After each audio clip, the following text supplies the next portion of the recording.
लग्नानंतर होईलच प्रेम या मालिकेच्या पुढील काही येणाऱ्या भागांचे अपडेट जाणून घेऊया आपल्या आजच्या या व्हिडिओमध्ये. चला तर मग प्रेक्षकांनो सुरुवात करूया आपल्या आजच्या व्हिडिओला. तर आपण आता इथे पाहणार आहोत की कशा पद्धतीने आता इकडे दिव्याच्या येण्यामुळे पुन्हा नंदिनी पार्थ आणि काव्यामध्ये ठिणगी पडणार, तर दुसऱ्या बाजूला नंदिनीला जीवा बेस्ट जगातलं सगळ्यात भारी गिफ्ट देणार. आता नेमकं असं कोणतं जगातलं भारी गिफ्ट आहे हे आपण या व्हिडिओमध्ये सविस्तर पाहूया. तर इकडे आता पार्थ आणि काव्या दुसऱ्या दिवशी IIP रोडवरती जायला निघालेले असतात. मग तेव्हा जात असताना काव्या ही पार्थला सांगते, पार्थ आपण कुठे चाललो आहे? त्यावर पार्थ म्हणतो IRP रोडला. त्याबरोबर काव्या म्हणते कुठे चाललो आहे? पार्थ म्हणतो IIP रोडला. त्यावर काव्या म्हणते पार्थ IIP रोडला नाही जात आहोत आपण जातो आहे शॉपिंगला. विसरलात का? रात्री काय सांगितलं आहे तुम्ही आईना? हे बघा पार्थ, कुठल्याही परिस्थितीत मला नंदिनी ताईला ही गोष्ट इतक्यात कळू द्यायची नाही आहे की IIP रोडच्या दुरुस्तीचं काम मी हाती घेतलं आहे. कारण जर तिला हे सगळं कळालं ना तर ती मला ह्या सर्व गोष्टींपासून लांब ठेवेल. मला ह्या सगळ्यात ती पडूच देणार नाही. आणि जर असं काही झालं ना तर मी तुमच्यावर खूप रागवे ना पार्थ. तुमच्यामुळे काही गोंधळ होता कामा नये, समजलं? आता मला सांगा, आता आपण कुठे जातो आहे? त्यावर पार्थ म्हणतो आपण आता जातो आहे शॉपिंगला आणि त्याच्यानंतर आपण जाणार आहोत लॉंग ड्राईव्हला. काव्या, बालिके काळजी करू नकोस, मी तुला अजिबात फसवणार नाही. त्याबरोबर काव्या म्हणते तुम्ही नाही हो, तुम्ही नाहीच फसवत मला, तुमचं हे सत्यवती तोंड फसवतं मला. त्याबरोबर पार्थ म्हणतो तोंडाला कडीक कुलूप लावून मी आता बंद केलेलं आहे, त्यामुळे आता कोणाला काही खरं करण्याचा प्रश्नच येत नाही. चल. त्यानंतर पार्थ आणि काव्या तिकडनं निघतात. आता ते हॉलमध्ये येतात. इतक्यात मानिनी काकू म्हणतात पार्थ, काव्या काय रे एवढ्या लवकर कुठे निघालाय? काव्या काय गं, तू म्हणाली होतीस ना मला त्या दिवशी की तुला कोचिंगची सुट्टी आहे म्हणून आज. मग त्याबरोबर काव्या म्हणते ते पार्थ. त्याबरोबर मग पार्थ म्हणतो आई अगं असं काय करतेस? खरंच तू आता म्हातारी झाली आहेस आणि तुला कमी लक्षात राहायला लागलं आहे बहुधा. त्याबरोबर मानिनी काकू म्हणतात ए घोड्या काय झालं आहे ते सांग खरं. त्यावर मग पार्थ म्हणतो आई अगं मी म्हटलं होतं नाही का, मी काव्याला शॉपिंगला घेऊन जाणार आहे, फिरायला घेऊन जाणार आहे, तर आम्ही तेच शॉपिंगला आणि फिरायलाच चाललो आहे. त्याबरोबर मानिनी काकू म्हणतात ओ अच्छा आठवलं. नाही, मला वाटलं नव्हतं की खरोखर तू ते एवढं सिरियस घेतलं असशील म्हणून. मला वाटलं होतं की गमतीत बोललं असशील, खरंच कुठे जाणार नसशील. पण ठीक आहे, उलट बायकोला फिरायला घेऊन जातो आहेस तर ही गोष्ट चांगलीच आहे. जा मस्त दोघंजणं जा आणि छानपैकी एन्जॉय करून या. निघा लवकर. मग पार्थ आणि काव्या तिकडनं जातच असतात. तोपर्यंत त्या ठिकाणी दिव्या येऊन पोहोचते. आता दिव्या तिकडे येते आणि पार्थला बघून म्हणते थँक गॉड सर तुम्ही इथेच भेटलात. खरंच बरंच झालं तुम्ही इथे आलात ते. अहो सर. त्याबरोबर पार्थ म्हणतो तुम्ही इकडे काय करताय मिस दिव्या? त्यावर दिव्या म्हणते सर अहो तुमची आठवण आली ना म्हणून निघून आले तुम्हाला भेटायला. त्याबरोबर काव्याला हे वाक्य ऐकून राग येतो. इतक्यात दिव्या म्हणते ओप्स सॉरी काव्या मॅम, माझं तुमच्याकडे लक्षच नव्हतं. काव्या मॅम वाव, खरंच तुमचं पोट आता किती छान दिसतं आहे. म्हणजे अगदी म्हणतात ना प्रेग्नन्सी ग्लो वगैरे तो सगळा तुमच्या चेहऱ्यावरती आला आहे, खुलून दिसतं आहे अगदी.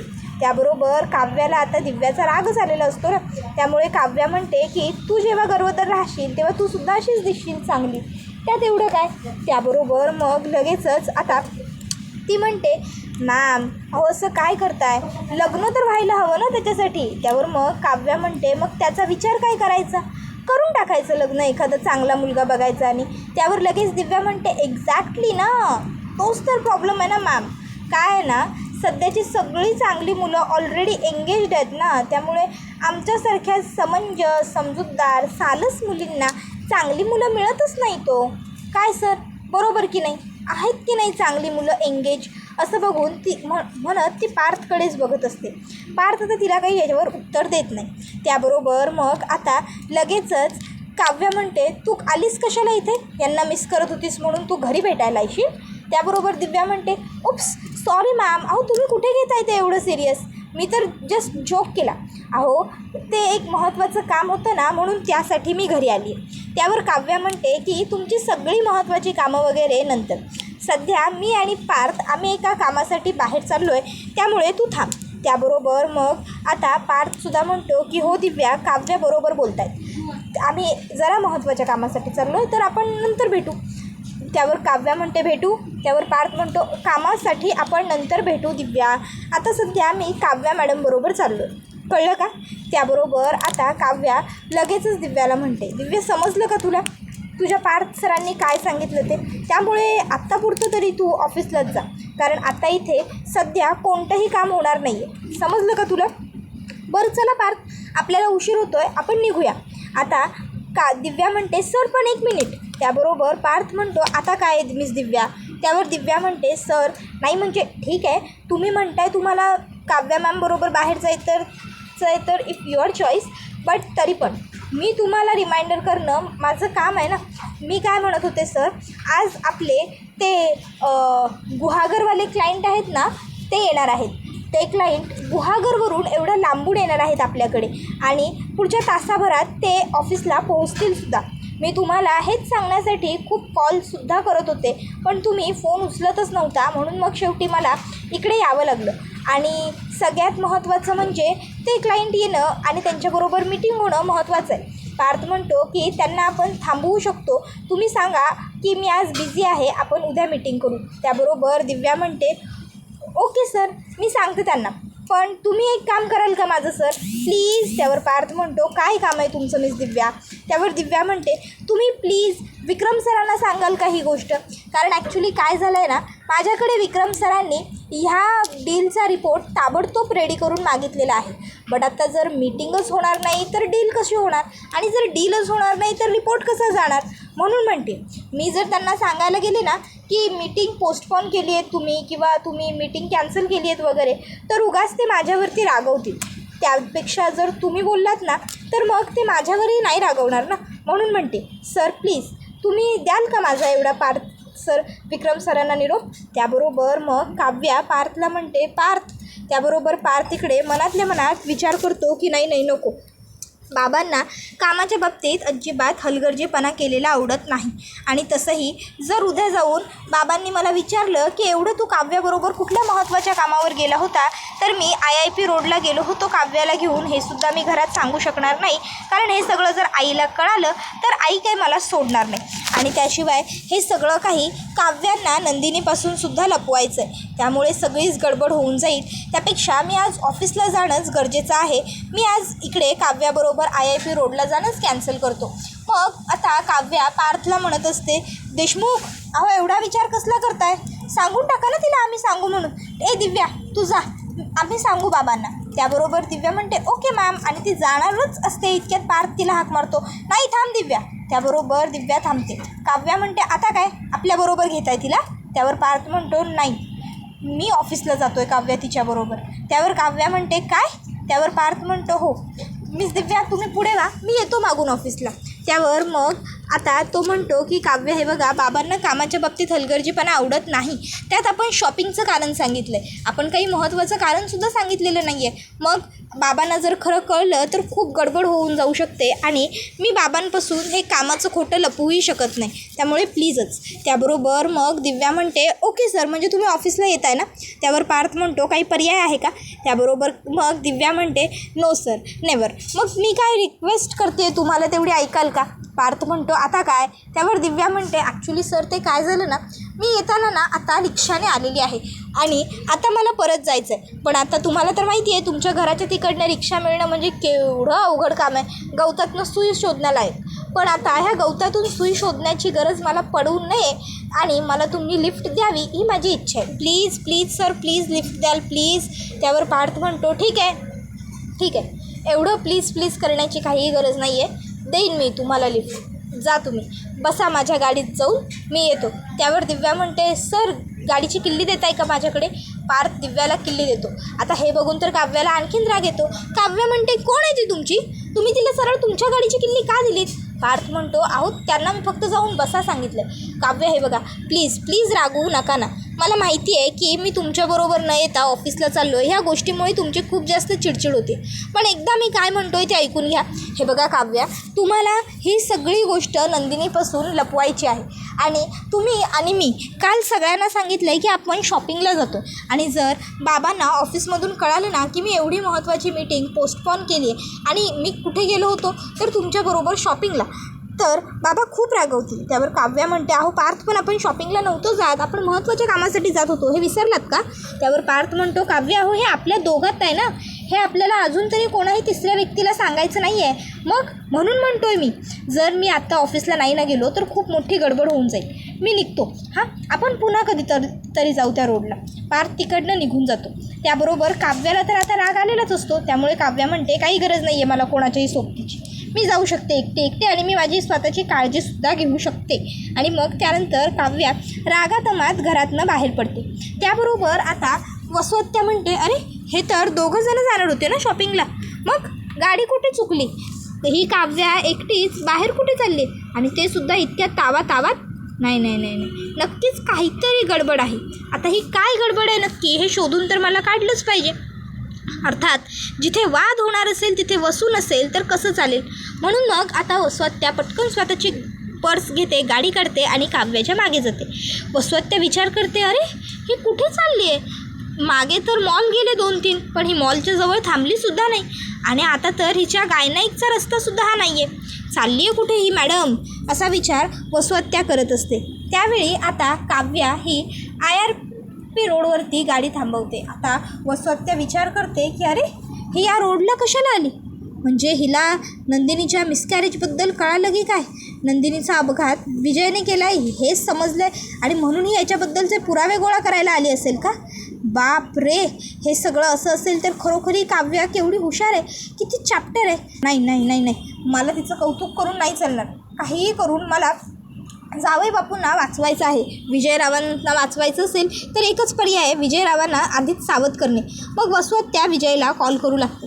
आता विजयचा फोन लागत असतो पण विजय उचलत नसतो. वसवत्या विचार करते की नाही, मला ताबडतोब घरी जाऊन त्यांना अलर्ट केलं पाहिजे. वसवत्या आता त्यांचं बाकीचं बोलणं न ऐकता तिकडनं तशीच निघते आणि आता ती थेट घरी येते. आता ती घरी येते. काव्या मात्र तिकडेच त्या IIP रोडवरतीच असते. वसवत्या विजयला सांगते, सगळं संपलं, सगळं हरलं, काव्या त्या IIP रोडवरती गेली आहे आणि आता तिला कळलं असणार आहे की नंदिनीचा अपघात तुमच्यामुळे झाला आहे, रादर तो तुम्हीच केला आहे, म्हणूनच ती गेली असणार वगैरे. त्यावेळी विजय म्हणतो, एक मिनटं सासूबाई, काय झालं आहे ते मला सविस्तर आणि स्पष्टपणे सखोलपणे सांगाल का? त्यावर मग वसवत्या सांगू लागते, ते काय झालं ना जावई बापू, काल जेव्हा आपण सगळेजण गप्पा मारत होतो त्यावेळी एकेकाच्या बालपणीच्या, तरुणपणातल्या, लग्नातल्या, परत प्रेग्नन्सीमधल्या गोष्टी निघाल्या होत्या.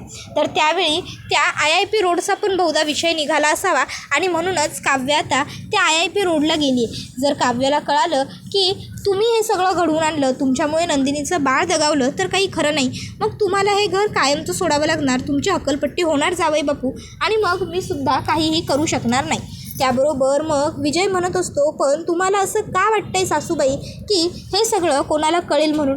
तुम्ही असा विचारच करू नका ना की हे सगळं कोणाला कळेल. त्याबरोबर वसवत्या म्हणते, ते कसं शक्य आहे जावई बापू? त्यावर मग विजय म्हणत असतो, कारण त्याची सगळी तयारी मी आधीपासूनच करून ठेवलेली आहे. आई, तुम्ही काहीही काळजी करू नका, तुमचा जावई खूप हुशार आहे. तर त्यानंतर मग काव्या आता घरी वगैरे येते. आता काव्या त्या SIP रोडवरनं आल्यानंतर खूपच जास्त टेन्शनमध्ये असते. आता ती शांत बसलेली असते, ती जरा थकलेली असते, पण आजच तिची सोनोग्राफीची सुद्धा डेट असते. मग आता काव्या थकलेली असल्यामुळे घरचे सुद्धा काव्याबरोबर सोनोग्राफीसाठी जातात, मानिनी काकू, नंदिनी वगैरे. त्यानंतर मग ते सगळे घरी येतात आणि घरी आल्याच्या नंतर आता मानिनी काकू आणि नंदिनी घरात सगळ्यांना सांगतात की काव्याचे सोनोग्राफीचे रिपोर्ट्स हे एकदम उत्तम आहे. बाळ आणि बाळाची आई दोघंही अगदी हेल्दी आहेत, अगदी सगळं छान आहे असं डॉक्टरांचं म्हणणं आहे, असं सगळं ती लोकं सांगतात. त्यानंतर मग आता पार्थ हा घरी आलेला असतो. पार्थ घरी आल्यानंतरसुद्धा त्या दोघांमध्ये थोडासा वाद होतो. काव्या म्हणत असते की तुम्हाला तर माझ्याबद्दल काही काळजी वगैरे वाटतच नाही ना, म्हणून तर निघून गेलात ना ते दिव्याबरोबर.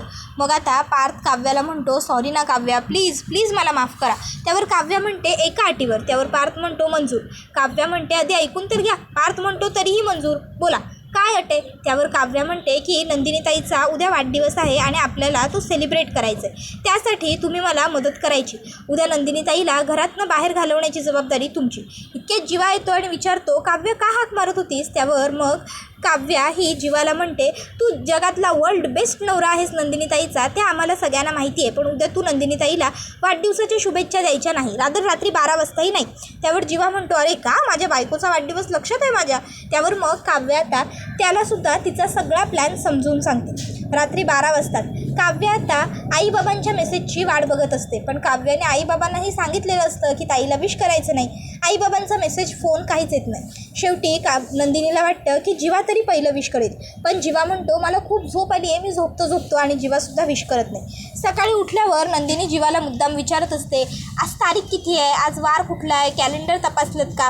पण जीवा मुद्दामून नंदिनीला विश करत नसतो. तो म्हणत असतो की मला तुला खूप विश करण्याची इच्छा आहे, पण मी नाही करू शकत, कारण काव्याने तसं करायचं नाही आहे हे आधीच बजावलं.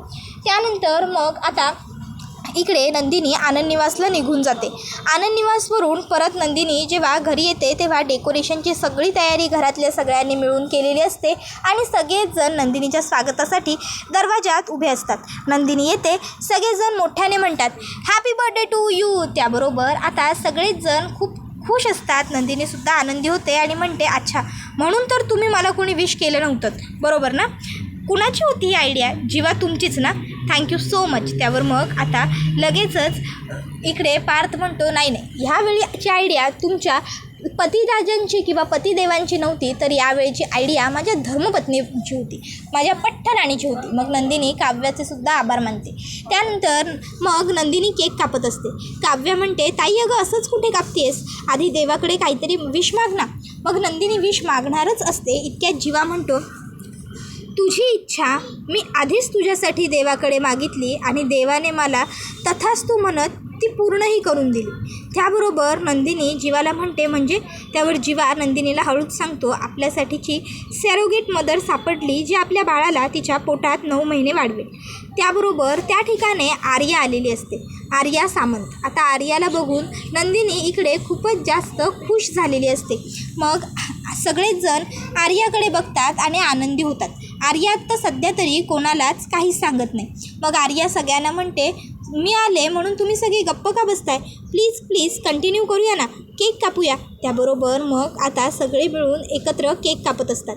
केक वगैरे कापून झाल्याच्या नंतर मग नंदिनी देवाचे आभार मानते की देवा, खरंच तू आर्याच्या रूपाने माझ्यासाठी स्वतःच जमिनीवरती अवतरला आहेस असंच मला वाटतं.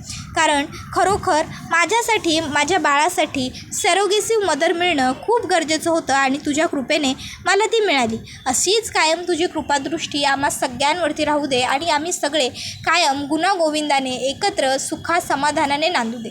बस, या उपर मला तुझ्याकडनं दुसरं काहीही नको आहे. त्याबरोबर आता जेव्हा नंदिनी बोलते तेव्हा जीवा मागून म्हणतो, तथास्तु. नंदिनी हसते आणि म्हणते, तुमच्या तोंडात साखर पडो. त्याबरोबर जीवा म्हणतो, साखर नाही गं बाई, आता पहिला केक पाड माझ्या तोंडात. त्याबरोबर नंदिनी हसते आणि पहिला केक जीवाला भरवते. त्यानंतर मग नंदिनी एक एक करून सगळ्यांना केक भरवते. सगळेजण नंदिनीला केक भरवतात. वातावरण कसं अगदी प्रसन्न, आनंद असतं. त्याबरोबर हा व्हिडिओ इथेच संपतो. व्हिडिओ आवडला असेल तर व्हिडिओला लाईक करा, चॅनलवर नवीन असाल तर चॅनलला सबस्क्राईब करा. मित्रांनो, तुम्हाला काय वाटतं, ही नवीन आलेली आर्या आता नेमकी असणार तरी कोण? नंदिनीची कोणी मैत्रीण किंवा नंदिनीची बहीण वगैरे असणार की जीवाच्या बाजूने असणार, ते आम्हाला कमेंटमध्ये सांगाच. पण नेमकी ती कोण आहे हे जाणून घेण्यासाठी चॅनलला सबस्क्राईब करून ठेवा. टाटा, बाय बाय, धन्यवाद, take care all of you.